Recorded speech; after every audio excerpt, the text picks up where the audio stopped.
Hello there folks, welcome to Silent Links, the series where I analyze films and filmmakers who were once famous in the silent era, but must now deal with the mysterious new challenge of talkies. Your host, Joey DeAngelis, and to finish off our discussion of Buster Keaton at MGM, I'm to talk about his first talkie, Free and Easy. He wanted his first talkie to be Spite Marriage, which is the film I discussed on Silent Film Saturday yesterday.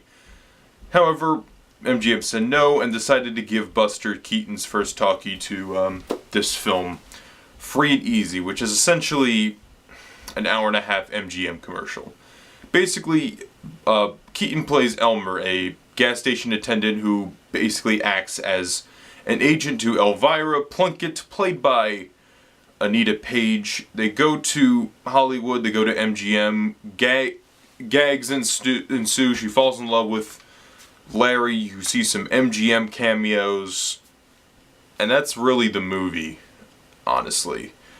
Now, at least with Spite Marriage, it's only a 75-minute movie, and it's, has some nice gags. This movie, I didn't laugh once. Maybe a mild chuckle once. And that's the scene where Buster Keaton's trying to get into the MGM studios, and this movie is... It's amazing to see his work from the time he was an independent filmmaker to when he was basically just an actor working as the contract player for a studio. Really a huge difference, really, when you watch, the two properties. Also, like a lot of early talkies, there's not that many interesting, camera tricks or anything like that because there's silent equipment. I mean, camera moves here and there, which is nice, I guess, but doesn't save the film from being an uninteresting mess, as I like to call it. Now, this might be unfair because there are other actors who've had better talkie debuts. I think Chaney had a better shot, I guess, maybe partly because, they gave him something he was already familiar with, and even if it wasn't as good as the Browning version, it was still a pretty good movie. Or when you look at Chaplin, he was still an independent filmmaker at the time, and he made The Great Dictator, which is one of the greatest satires ever. But Keaton, he worked for MGM, and they gave him this. Now, is this the worst movie ever made or anything like that? No. There are some slightly amusing sequences, and it's amazing. I watched Keaton in this clown makeup towards the end of the movie, and I'm like, he could be, I look at him and I say to myself, he's like a comedic Lon Chaney in certain respects, I think. I don't know. That's kind of a vibe I've been getting from Keaton and some of his movies. Like certain stories of unrequited love. They're just not as grotesque as, say, Lon Chaney. But this movie is kind of bland. I mean, you do get cameos by Lionel Barrymore, director Fred Niblo, Cecil B. DeMille.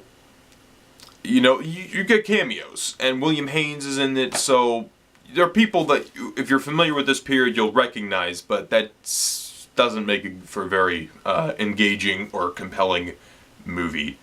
I will say, though, I know this seems like I'm going really down on this box set, but actually this box set's amazing because you really get to see Keaton's part of a big transitional period for Keaton. Before, he worked as an independent, and this period he worked as a contract player. This doesn't include all of his MGM titles. He made more, and I've watched clips from them, and they seem pretty insufferable. But I can't entirely blame Keaton because some of these are so uninspired. I love The Cameraman, but all that did was MGM tell themselves, oh, we can just do the same thing over again, but not as good, and we can just make same movie with Keaton.